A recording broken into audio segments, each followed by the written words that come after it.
right, good morning, everyone. And Jen, you're never going to break me of that habit, so I'm going to continue to say good morning because it is here in the Mountain Time Zone on Monday, our normally scheduled time. And welcome to another episode of How I Met Your Mortgage. With me, as always, not as always, but most of the time, is our co-host, one of our other coaches at Just the Tips, and our marketing director, Jen Waybar. Good morning, Jen. Good morning. And we've got a fairly interesting guest for you guys today. Amber Wermerskirchen. Amber, you're still with Metro Brokers, yes?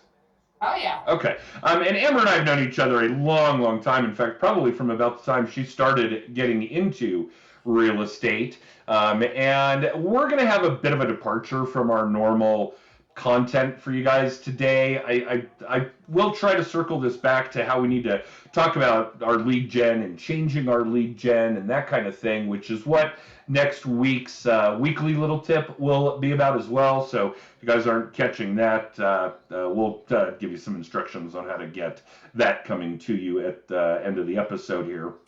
But Amber and I have worked on and off with each other years. She's represented me in real estate acquisitions. She's actually represented me on real estate sales as well. And we're working with a client right now who kind of brought up some interesting content that may end up being the subject of a handful of these podcasts going forward. But we really want to talk about the existing real estate market, what it's meant over the last several years, what it's going to mean over the next several years, and what it's going to mean for the long-term picture. And this, again, was sparked because of this particular client that we're working with, and they're chasing the sunset. Real estate prices keep going up and up and up, and now interest rates are going up. And their idea of the perfect home that they're really not willing to compromise on isn't going to exist. When it does, there are 30, 40 offers on the property. They can't compete. We're seeing, 50 to 100 grand over asking price on certain transactions, matching appraisal gaps. It's a very, very difficult market. But let's go backwards for a minute here because this will bring it full circle eventually. Amber represented my wife and I in the acquisition of a single-family home a few years ago. That was actually the last piece of property we bought in the Denver metro area. And the value of it has skyrocketed. I could certainly sell it for more than it's worth. And it made me realize how lucky we were to have acquired the property when we did. And even then, a few years ago, it was still a very competitive market. Homes being sold for more than they were worth, people offering to waive inspection, waive appraisal, whatever the case may be. And we didn't do that. I think we actually closed a little bit below asking. I think we actually got the seller to give us a little bit of cheddar when it came to inspections, some repairs, that kind of thing. I don't think he actually repaired anything, but he gave us a little scratch to do it ourselves, or knocked it off the purchase price, etc., gave it to us in closing costs, whatever.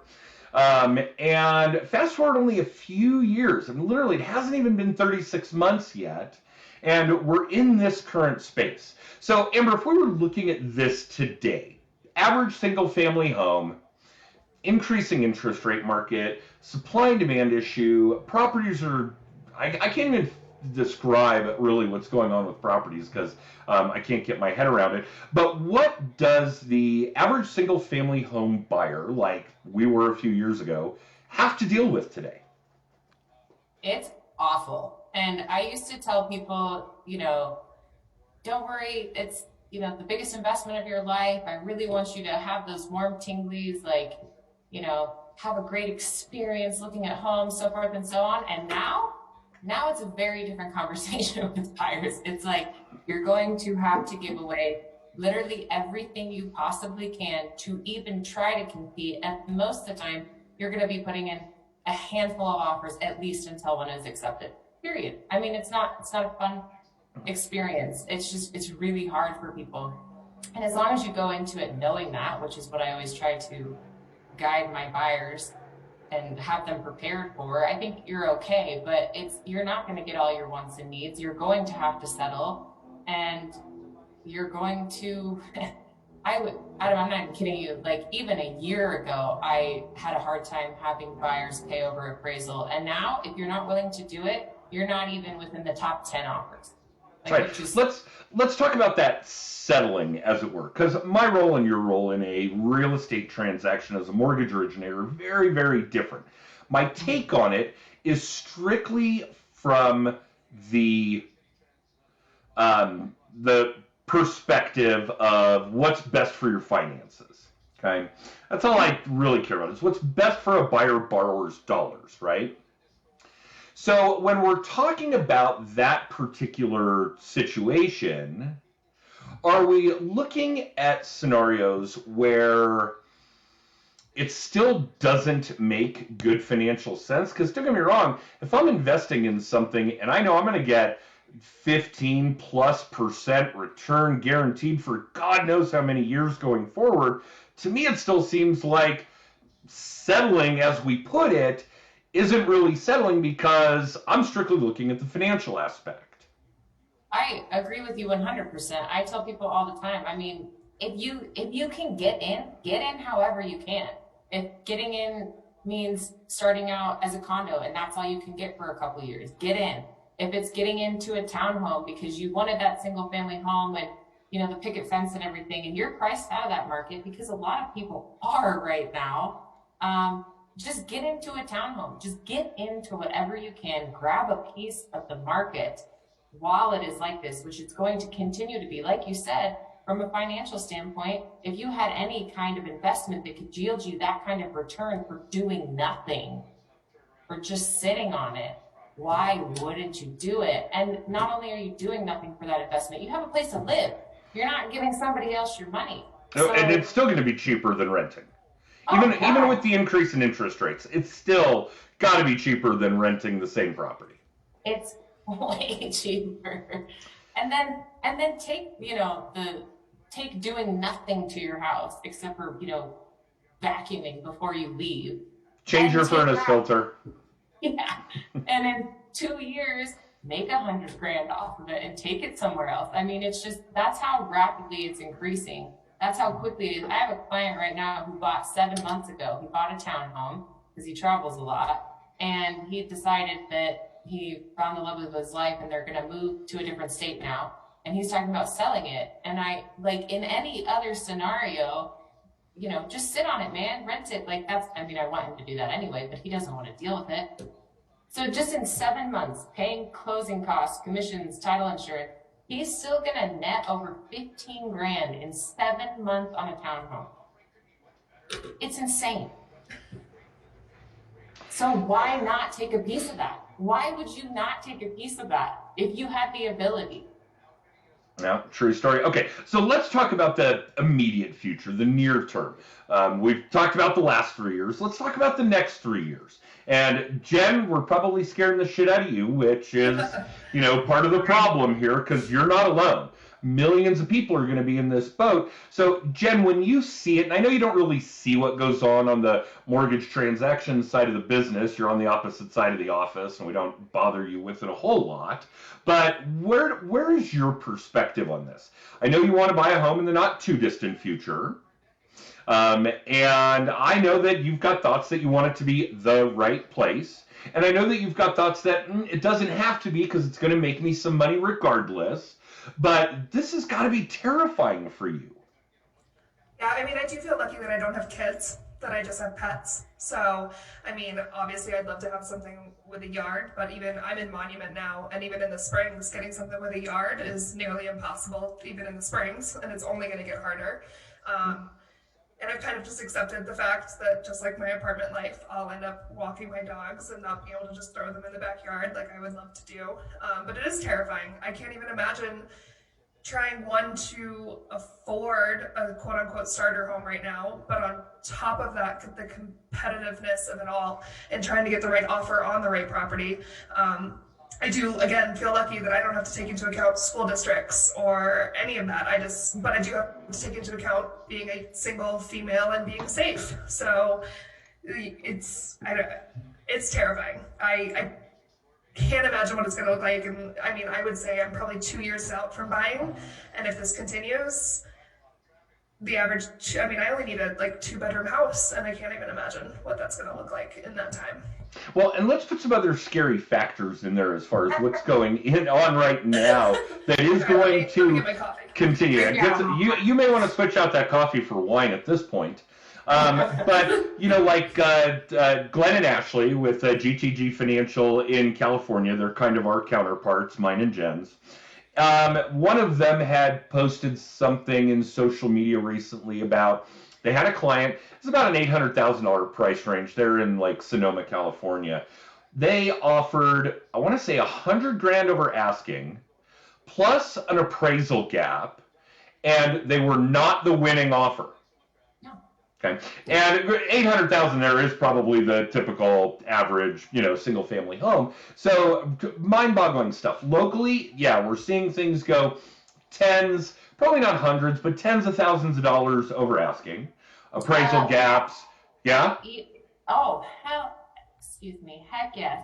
In the Yeah, you watch your mouth, right? sorry. Okay, I don't care. Maybe you might offend Adam, apparently. No, hardly. Okay, so 500. Kim and I have clients right now, both in the same boat. $500 to $750,000 price range. They're going 50, 80, 100 over asking with the gap. You can't even be considered without the gap. It is unreal. So that's happening here. Okay, let's talk about those two particular factors. The gap is a big one. And gosh, we're basically putting the appraisal fact, the appraisal input, just out of the picture completely. Oh, yeah. Doesn't even matter what the damn appraisal says, because this is what we're going to agree to pay.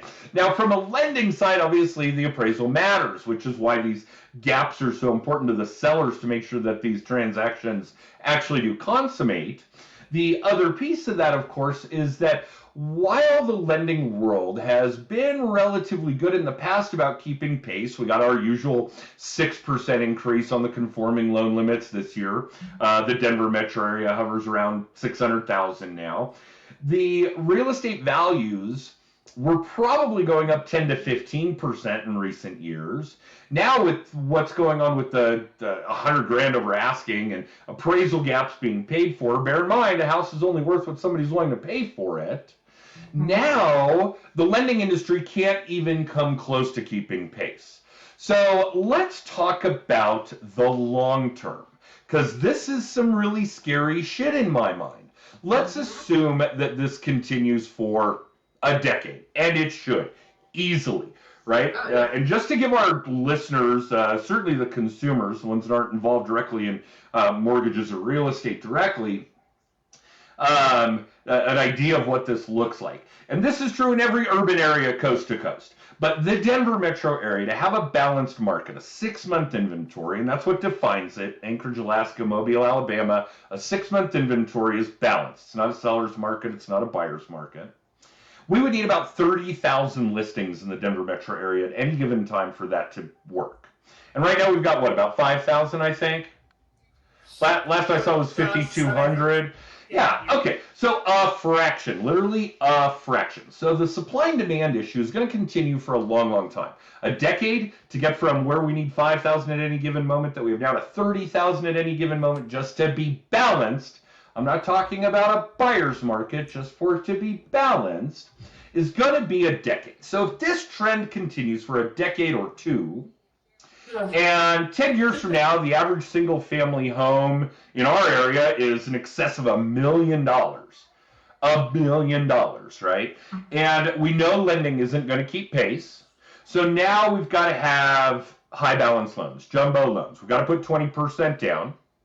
The interest rates are higher. The interest rates are already going up, and they're even higher on jumbo loans. So now we're talking about somebody like Jen, a decade from now, wanting to buy a home, and she is in that group that's aging into home buying. She's going to need $250,000 in cash, and she's going to have to be able to sustain what could be a $4,000, $5,000, $6,000, $7,000 a month payment on the average single family home. It's not possible. It's not sustainable. We cannot do this. So, and don't get me wrong, it's only a problem if you have a solution. I have none. I have no idea how we fix this problem. But Amber, what about the solution that you saw with kind of like the dorm, the frat house mentality? What was that project? Yeah, they just came out, I think I saw it last week, where they're going to start building essentially, I mean, it seems like a dorm where they're going to have single units where you're going to have maybe a kitchenette, maybe, but most likely just a bedroom and a bathroom.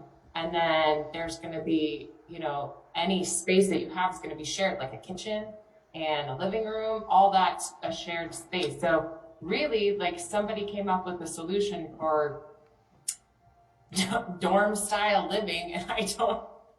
No, Again, I get it. It's unique.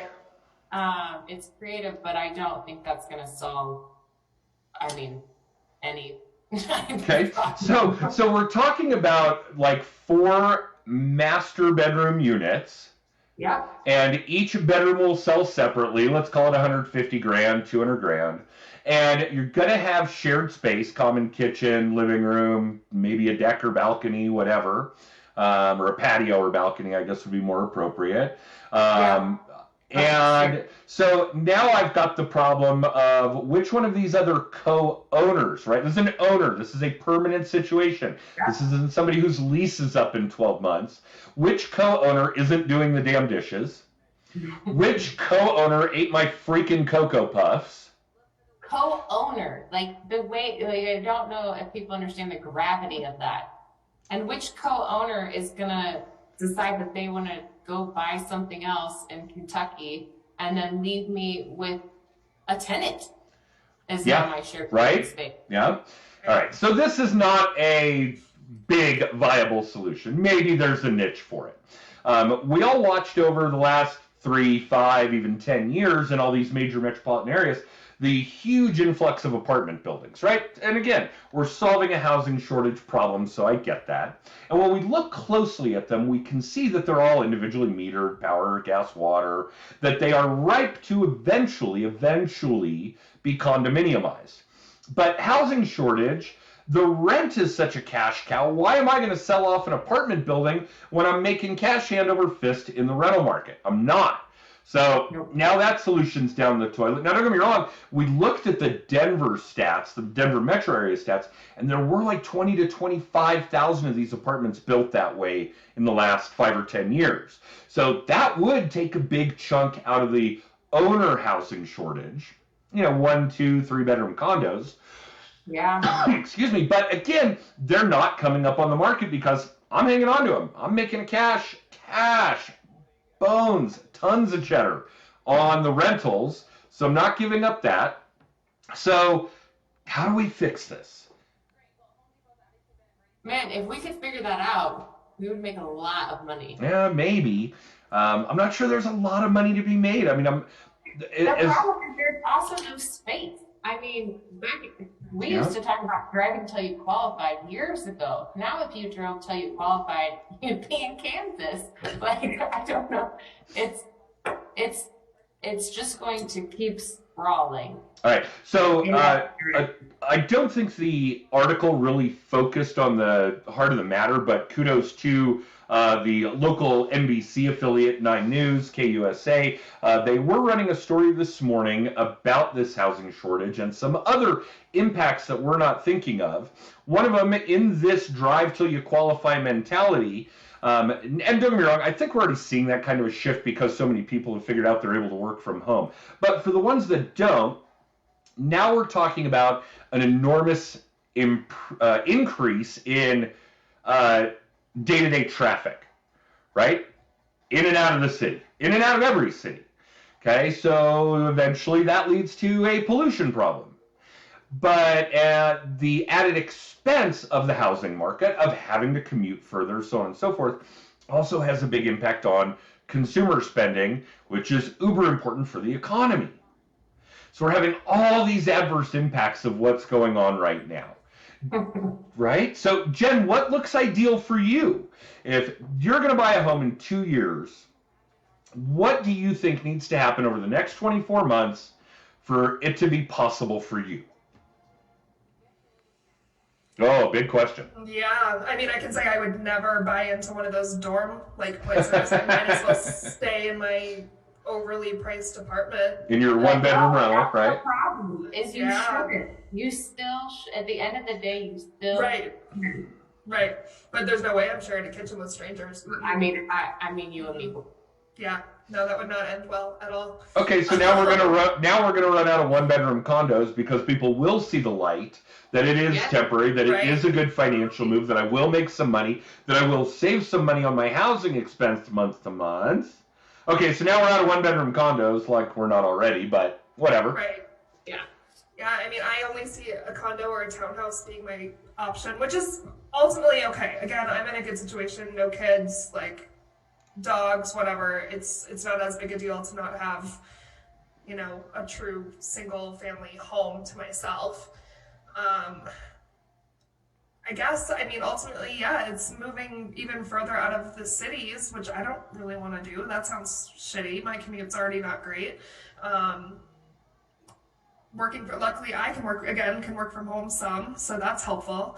But I guess it's gonna take, I don't know, maybe builders that come in that bring back the single family home, there's really strict guidelines as to what they can sell for.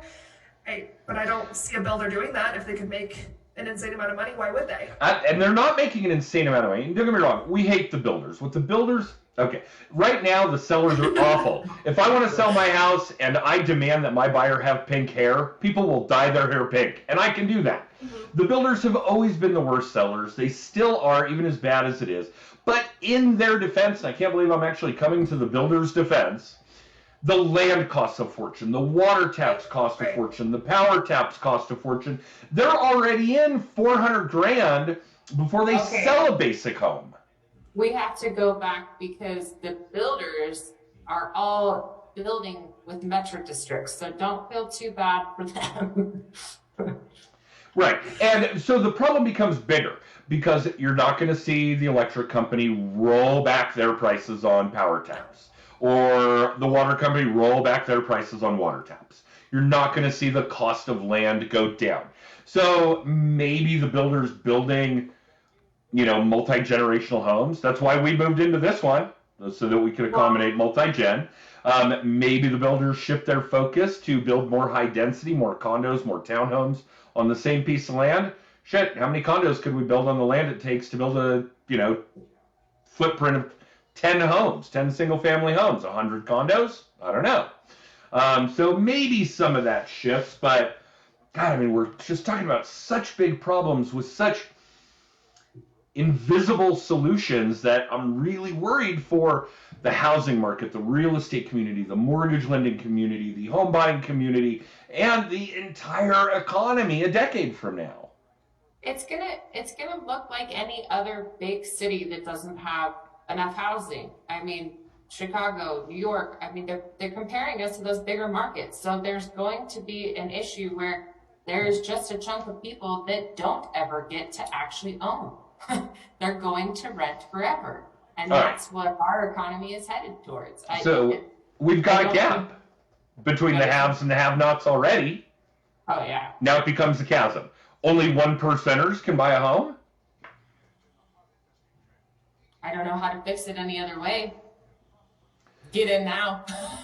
Well, if you guys watching or listening have ideas, suggestions, man, we'll certainly take them under advisement. We're going to talk about this, obviously, for weeks to come, depending upon our guests, because we would love to have some insight, some forethought as to what it's going to look like in every major metropolitan area a decade from now. It's just crazy. I don't know. I think you and I talked about it briefly. Like, I don't know what other market has ever faced the situation that we're in right now. Maybe Southern California back in the day, but it is just the because of people's ability to work from home and everybody wanting and finding out that we have an amazing thing going on here. Yeah. It's just risen so exponentially. I don't know how to compare it to anything else or what it looks like. Well, and don't get me wrong, we obviously get a lot of feedback and input from other corners of the globe, other parts of the country, and we're not in a unique space here. Certainly all of Southern California, a lot of Northern California, Portland, Seattle, Atlanta, New York, Chicago. I think we could probably rattle off every major metropolitan area in the country, the top 100, and they're all having this problem. Now, granted, Denver's a bit of an anomaly. We had a huge influx. The initial legalization of marijuana was a big deal. The climate is a big deal. The outdoor lifestyle is a big deal, et cetera, et cetera. But we're not unique. We've got some clients relocating from Portland, put their house on the market Friday. They delayed a week. And they decided to bail for the coast for the weekend because they had something like 140 showings scheduled in 2.5 days. That's how it is here. That means they were doing 5 to 10 minute caps on showings, which I can tell you how much fun that is as a showing agent trying to figure that out. How is that even possible? We're going into these houses, we're taking off our shoes, we're putting on gloves, we're wearing masks, we're using hand sanitizer. If I want to put all that on, take all that off, I've already blown my 10 minutes. Well, that's when you have a realtor that has all that stuff in her car and you get there 5 minutes early and you put that on. Oh, everybody gets prepped up. Got it. Okay. Yeah, it is. Oh, man, are we living in a strange world? And I hope that you were on the computer within the first 10 minutes of that listing going live, because if you weren't, guess what? You don't even get a showing. Okay, where are we now? We're measuring hours on market, minutes on market. I know we've given up on days on market. You could get before you hit the market now. Oh, yeah. Colorado letting coming soons happen. People are giving offers sight unseen. Negative days on market. Negative days on market is correct. Wow. Yeah, we're in a. I mean, don't get me wrong. I don't want this to all seem doom and gloom for our audience, because it is what it is. We roll with the punches. We keep moving forward, left foot, right foot. But man, this seems like a much bigger issue to me than anybody is giving credit to. It's a huge issue, and I agree with you. We need more solutions. I just don't know what they are. Yeah. It's going to take some people smarter than us to figure it out. With a lot more money. With a lot more money. All right. So, yes, Jen, I see that we're approaching the end of our time limit here. Amber, give us the highlights on how people can reach you, because we're obviously going to have a lot of consumer viewership in this one. My cell phone is 720-560-9772. You can go to amberscoloradohomes.com to get in touch with me. My email address is really long, so I'm sure that you'll put that on there. But you can pretty much just Google me and I'll pop right up. All right. And before we depart, I just want to make sure that everybody knows, one, that Amber and her mother do work together. They are both named Wermerskirchen. It is phonetically correct. Don't be overwhelmed. But the greatest Wermerskirchen story I ever heard, years ago, I remember being at a drawing, a business card drawing. Somebody had a prize. Your mother's card was in the hat. And they drew it out and they said, Kim, Wermerchicken. And ever since then, that's always been a highlight for me, despite the fact that I know it. It just tickles you. It does. It still does a decade later. So if you guys are looking for an agent that knows how to prep you with gloves and booties and sanitizer and masks prior to going into a home you might want to buy, you probably should buy if you get the opportunity, look up Amber Wermerchicken. All right. Thanks for having me. Jen, what am I missing? What are we not talking about this week that we need to? I mean, we're starting to plan the Mile High Mastermind for September. Yeah, so I saw that. Things are rolling. Text tips to 63566 and you'll get that info along with links to our podcast on Spotify and Apple. You can book a free hour of coaching with us, find out more about the show, past episodes, the weekly little tip, and you can buy Adam's book, Just the Tips. Wow, we get a lot I have a copy sitting here. We got a lot of content. I have a copy. I do. There's a lot. There's a lot of content on that text code. Yeah, there's a lot of content on that text code. All right, well, Amber, thank you. I know that this was kind of last minute, that we had just talked about doing this. last week when we're booked out, 13 months in advance? Yes. Something to that effect. So thank you for making the time and allowing us to kind of have this pivotal shift in what we want to talk about. Something that we didn't talk about for the upcoming weekly little tip. It'll be in that content. But guys, this is changing. You've got to shift your lead gen with it. If you are repping a ton of buyers, there's 40 of them for every one home for sale. That's a tough gig. Shift your lead gen to finding more sellers. If you're in mortgages and the increase in interest rates and the inventory shortages stuff, you already refinanced everybody that was going to in the last 12 months, shift your lead gen. You got to find a more ideal audience, a more active audience for what's going on in your market. And this is true in insurance and financial planning. We'll cover more of that in future weeks. I did cover it in the weekly little tip that we started putting together today, scripted. We'll record tomorrow. Jen, what does that mean for when it actually goes out? March 8th. All right. So a couple of weeks down the road. So again, thank you, Amber.